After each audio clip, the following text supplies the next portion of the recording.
बिस्मिल्लाहिर्रहमानिर्रहीम। अस्सलाम वालेकुम। मेरा नाम मोहम्मद हमाद है और मैं मैकेनिकल इंजीनियरिंग एमएस का स्टूडेंट हूँ नस्ट से। और मैंने रिसेंटली रिन्यूएबल एनर्जीज़ में मास्टर्स किया है, उसमें रिसर्च की है।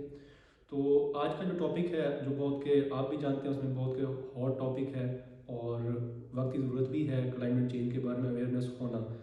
तो इसमें अब क्लाइमेट चेंज जो कि बहुत तेज़ी से हमारे लिए एग्जिस्टेंशियल थ्रेट बनता जा रहा है। लोगों के मतलब कि 2020 तक लोगों की जो है ना इतनी उनको थ्रेट पोज करेगा, क्योंकि ये non non traditional security threat है जो कि आप जानते हैं। तो इसको सामने रखते हुए COP27 हो रही है, जो आप जानते हैं एक बहुत बड़ा उसमें जो है सारी स्टेट्स इकट्ठी हैं, उसमें 196 स्टेट्स आलमोस्ट वहाँ पे हैं। तो पाकिस्तान भी उसका हिस्सा है, ठीक है, उसका सिग्नेटरी है, क्योंकि इसमें पेरिस पीस एग्रीमेंट जो कि 2015 में हुआ है उसको उसका भी सिग्नेटरी है पाकिस्तान। तो इसको सामने रखते हुए हमारे वज़ीर-ए-आज़म साहब भी उसमें शामिल हुए हैं, जो पाकिस्तान के लिए एक मतलब ऑनर की बात है, और वाइस प्रेसिडेंट भी उसके मुकर्रर हुए हैं। तो उसमें बात यह है कि UNFCCC जो एक इदारा है यूनाइटेड नेशन का, United nation framework for climate change, ठीक है, कॉन्फ्रेंस फॉर क्लाइमेट चेंज, तो जो कि 1992 में उसको स्टार्ट किया गया था, ठीक है।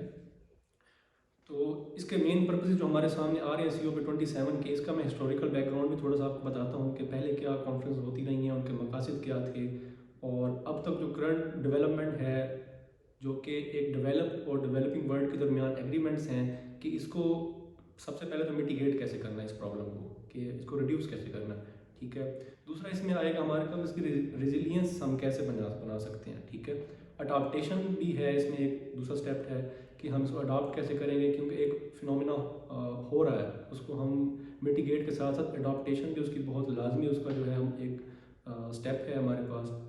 और एट द लास्ट जो है ना फाइनेंस, कि from the develop to developing states finance क्या फ़्लो कर रहा है, उसको मिटिगेट करने के लिए जो डेवलपिंग वर्ल्ड है उसके पास इतना रेवेन्यू नहीं है, तो वो जस्ट इतना हमारे साथ कॉपरेट या एक डेवलप्ड वर्ल्ड के साथ कॉपरेट कर सकता है कि वो रेवेन्यू लेकर उसको पॉजिटिव वे में यूज़ करे। और जहाँ पे ये क्लाइमेट चेंज, क्योंकि कुछ स्टेट्स हैं जो मोस्ट वल्नरेबल है, वल्नरेबल मीन्स कि जहाँ पे ज़्यादा उसको इफेक्ट करेगा, ज़्यादा हार्मफुल है उनके लिए। लेट्स सपोज जैसे पाकिस्तान की बात कर लेते हैं, यहाँ पे फ्लड आ गया पिछले दिनों, तो ये एक हैज़र्ड क्रिएट हुआ, एमरजेंसी क्रिएट हुई। तो वहाँ पे अगर फ्लड्स आए हुए हैं और साथ ही ऊपर से टेम्परेचर राइज हो, ठीक है, और इस तरह के मतलब जैसे हम कह सकते हैं सोने पे सुहागा हो जाए, ठीक है, तो ऑलरेडी वो वल्नरेबल हैं, उनके ऊपर टेम्परेचर राइज हो जाए और कोई और हैज़र्ड्स आ जाए इस तरह के, तो वो ज़्यादा वल्नरेबल होंगे टू दी डिज़ास्टर, ठीक है। उसके कंपैरेटिवली जो एक वर्ल्ड है, जो डेवलप वर्ल्ड है, वो उसको बर्दाश्त कर सकती है, उसमें रेजिलियंस भी है, ठीक है, उस इम्पैक्ट को ले सकती है अपने ऊपर, और डेवलपिंग वर्ल्ड की हेल्प भी कर सकती है। हेल्प इन द सेंस कि एट ये कॉपरेशन है, इसमें मतलब सारी स्टेट्स मिल के चलेंगी, ये एक किसी एक का काम नहीं है, ना एक इंडिविजुअल स्टेट का काम है। तो इसमें पूरी वर्ल्ड को, पूरी ग्लोब को कलेक्टिवली मतलब चलना पड़ेगा, ठीक है, और सबके लिए इसमें मतलब के बेनिफिट्स होंगे। COP27 की बात करते हैं, इस पे आते हैं अपने एजेंडा पे। तो इससे पहले इसे बताने से पहले मैं आपको पेरिस एग्रीमेंट्स के बारे में बताऊंगा। पेरिस एग्रीमेंट क्या है, और इससे पहले 1992 में एक रियो डी ग्रैंडे के नाम से एक कॉन्फ्रेंस हुई है, ठीक है, तो जो कि ग्लासगो में हुई थी, ठीक है, उसमें 1992 में जून में हुई है, ठीक है। उसके बाद ये एक कॉमन फाइट थी, इसमें बताया गया कि ये क्लाइमेट चेंज है, ये कॉमन फाइट है, और इसको रिकॉग्नाइज किया गया क्लाइमेट चेंज इज़ रियल, ठीक है, इसके बारे में, इसकी मिटिगेशन और इसके बारे में हमें सोचना चाहिए, और एक उसमें अवेयरनेस दी गई, ठीक। इसके बाद इसको हम अर्थ समिट भी कहते हैं, ठीक है। और सेकेंडली इसमें मैं आपको बताना चाहूँगा अर्थ समिट के बारे में। दूसरा जो है हुआ अर्थ समिट, अच्छा, इसके 27 यूनिवर्सल जो है थे प्रिंसिपल से, ठीक है, जिनको मीट करने का कहा गया कि इसको मीट करेंगे आने वाले टाइम में, और इसको ये एजेंडा था उसका। UNFCCC के बारे में मैंने आपको बताया, इसकी एक रिपोर्ट है जो 33 पेजेस पे डॉक्यूमेंट है, वो प्रिंट हुआ, ठीक है, उसमें डिटेल इसके बारे में बताया गया, क्लाइमेट चेंज के हैजर्ड्स के बारे में, इसको मिटिगेट कैसे करना है, सारा इसमें डिटेल से बताया गया, और एडवर्स इम्पैक्ट जो है ह्यूमन काइंड पे जो है वो बताया गया इसमें, UNFCCC ने बताया। और उसमें सिर्फ ह्यूमन्स पे नहीं है, टेरेस्ट्रियल्स पे भी हैं और इसमें मेरीन लाइफ पर भी इसके इम्पैक्ट्स हैं, ठीक है, क्योंकि सब इसी ग्लोब का हिस्सा हैं, चाहे मेरीन लाइफ है, वो सब भी इफ़ेक्ट हो रहे हैं इससे। अगर हमारे ग्लेशियर जो है रैपिड पेस पे लेट्स सपोज के वो हो रहे हैं, पिघल रहे हैं, तो उसका इम्पैक्ट हर चीज़ को पड़ेगा, मतलब ओशंस की सतह बढ़ रही है, और इसके साथ साथ हमारे जो कार्बन कंटेंट है वो बढ़ता जा रहा है, ठीक है, बहुत ज़्यादा, मतलब हमारी फॉलिंग फ्रॉम द इंडस्ट्रियल इरा, जैसा कि 1970s के मेनली बाद, उसके बाद हमारे पास जो है कार्बन की कंटेंट बहुत ज़्यादा बढ़ गई है इंडस्ट्रीज़ की वजह से, और इसके साथ साथ हमारे फॉसिल फ्यूल्स हैं जो हम गाड़ी में बर्न करते हैं, ट्रांसपोर्टेशन के लिए यूज़ करते हैं, तो वो इसमें ना मतलब ऐड ऑन हो रहे हैं, ठीक है, इसमें हर चीज़, इसमें कार्बन का कंटेंट बढ़ता जा रहा है। इसके साथ साथ टेम्परेचर राइज की वजह से आप जानते हैं कि वाइल्ड फायर्स हैं, जंगलात वगैरह जल जाते हैं, वो भी एवरेज टेम्परेचर में ऐड ऑन होते हैं, ठीक है। तो ये सारी चीज़ें कलेक्टिवली हम इसमें हमें बताया गया, इसमें जो लास्ट ये हुआ है UNFCCC की जो डॉक्यूमेंट है 33 पेजेस का, उसमें ये बताया गया।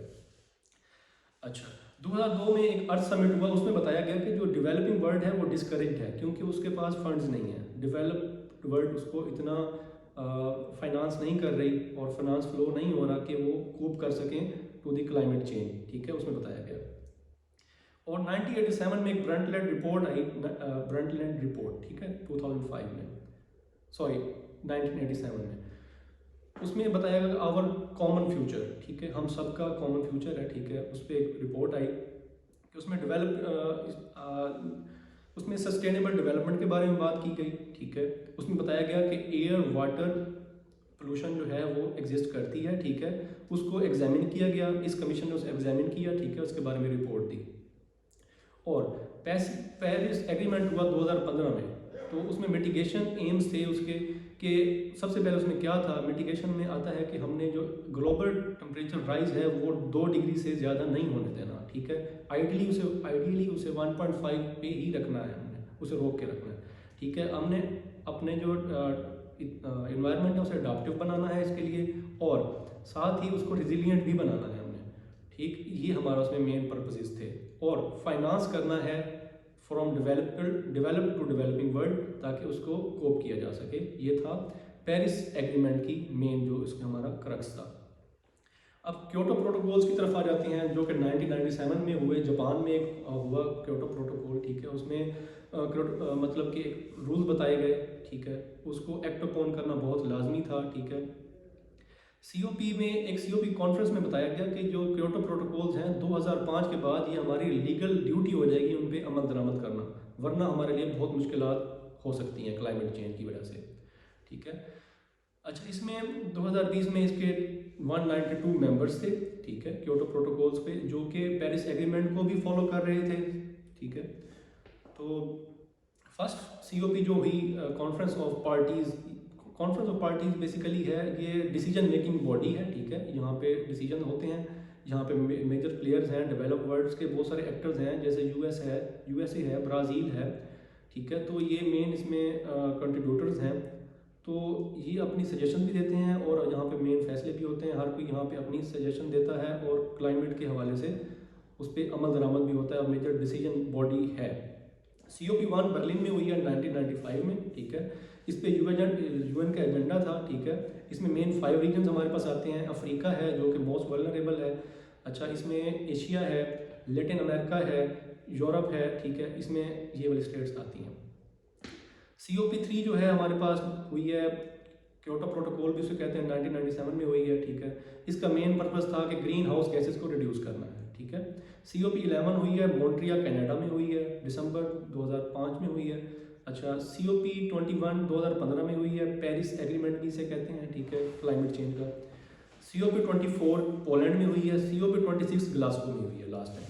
अच्छा, अब बात यह COP27 तक जाने से पहले COP26 को समझना लाजमी है, क्योंकि उसमें एग्रीमेंट्स हुए थे कि जो हमारी डेवलप्ड स्टेट्स हैं वो 100 ट्रिलियन प्रोवाइड करेंगी एनुअली, नहीं, COP26 में ये एक एग्रीमेंट हुआ कि टिल 2030 जो डेवलप्ड वर्ल्ड है वो 100 ट्रिलियन प्रोवाइड करी to the developing world for the to cope with climate change, ठीक है।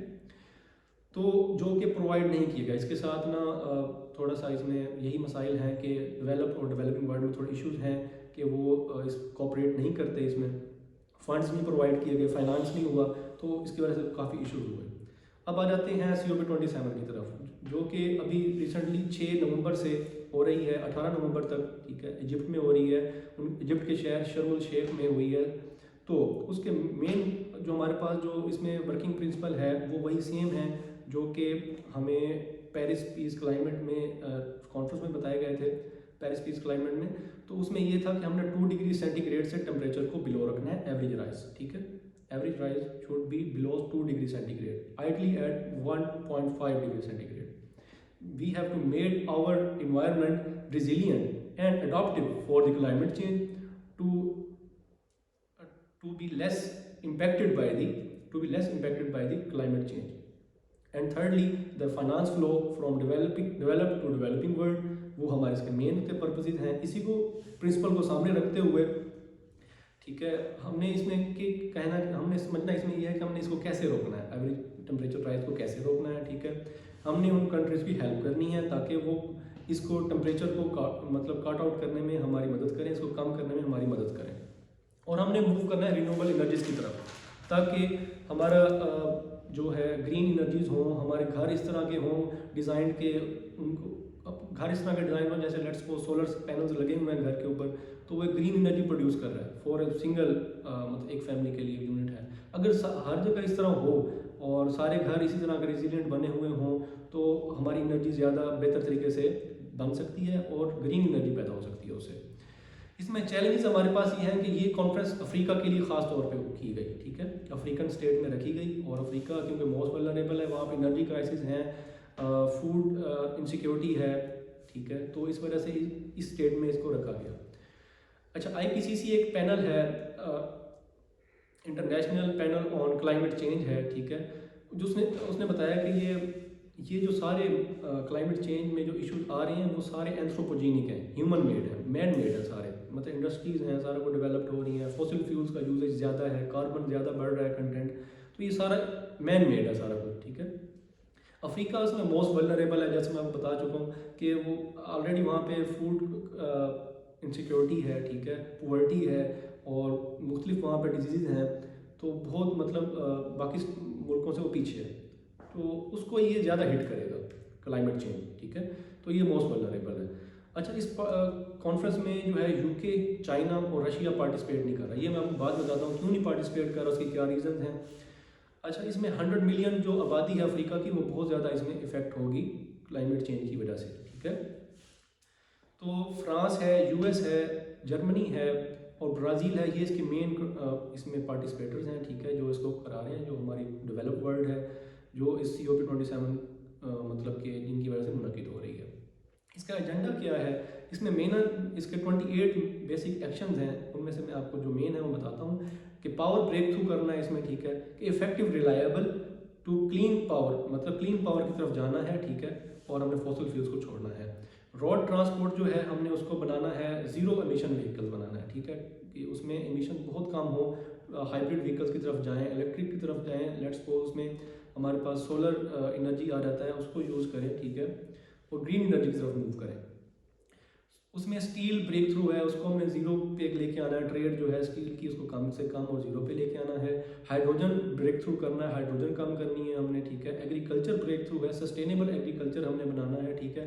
उसमें हमारे पास मुख्तलिफ जो वेस्ट आते हैं, जो कार्बन डाइऑक्साइड्स के और इस तरह के फर्टिलाइज़र्स के साथ जो हमारे पास वेस्ट आते हैं, ठीक है, उसमें हैज़र्डस गैसेज और ग्रीन हाउस गैसेज जो प्रोड्यूस होती हैं उनको हमने कट ऑफ करना है, ठीक है।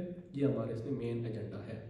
COP का अगर हम एक वन लाइनर में एक बात बताएं, इसका एक थीसिस स्टेटमेंट दें, COP is a response to decarbonise the power, low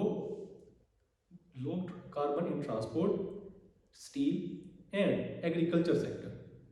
the theme of UN for this conference is delivery for people and planet and agenda of COP26, ठीक है, ये इसका मेन एजेंडा था। अच्छा, इसके मैं आपको प्रिंसिपल बताता हूँ, 6 प्रिंसिपल हैं। सबसे पहले आप जहन में रखेंगे GHGs को हमने रिड्यूस करना है, ये COP27 के मेन एजेंडा है। ग्रीन हाउस गैसेस को हमने रिड्यूस करना है सबसे पहले। सेकेंडली हमने अपने आप को रेजिलियंट बनाना है, ठीक है, रेजिलियंट होंगे कि जो प्रॉब्लम तो हैं वो तो चल रही हैं, लेकिन हमने अपने आप को रेजिलियंट बनाना है। थर्ड, हमने अडॉप्टिव बनाना है खुद को टू दी क्लाइमेट चेंज, कि जो प्रॉब्लम्स हैं उनको इफ़ेक्ट्स के हम उसको अडॉप्टिव बनाएंगे अपनी सोसाइटीज़ को, उसको एब्जॉर्ब करने के लिए और उसको बर्दाश्त करने के अडॉप्टिव बनाएंगे। फोर्थ वन है इसमें फाइनेंस डिलीवरी है from the develop to developing world, sorry. इसमें फिफ्थ नंबर पे हमारे पास आता है लैंडमार्क, जो पेरिस एग्रीमेंट है उस पर एक्ट अपॉन करना है, ठीक है, उस पर मतलब सबको बाइंड करना है उस पर। और लास्ट वन है कि सीक रिन्यूएबल एनर्जी, ठीक है, रिन्यूएबल एनर्जी की तरफ मूव करना है, सबको उसकी तरफ लेके जाना है, ये इसके मेन एजेंडा था। और आप इसमें मज़ीद आई थिंक सो कि मज़ीद इसमें बात करने की और गुंजाइश नहीं है COP27 पे। तो उम्मीद है आपको ये वीडियो इसमें आपको इन्फॉर्मेटिव आपके लिए होगी, और अपनी मज़ीद सजेशन के लिए आप लाजमी इसको मुझे सजेशन बॉक्स में लाजमी आप मुझे इसके बारे में बताएंगे और शेयर करेंगे अगर आपको ये बेहतर लगी है। शुक्रिया।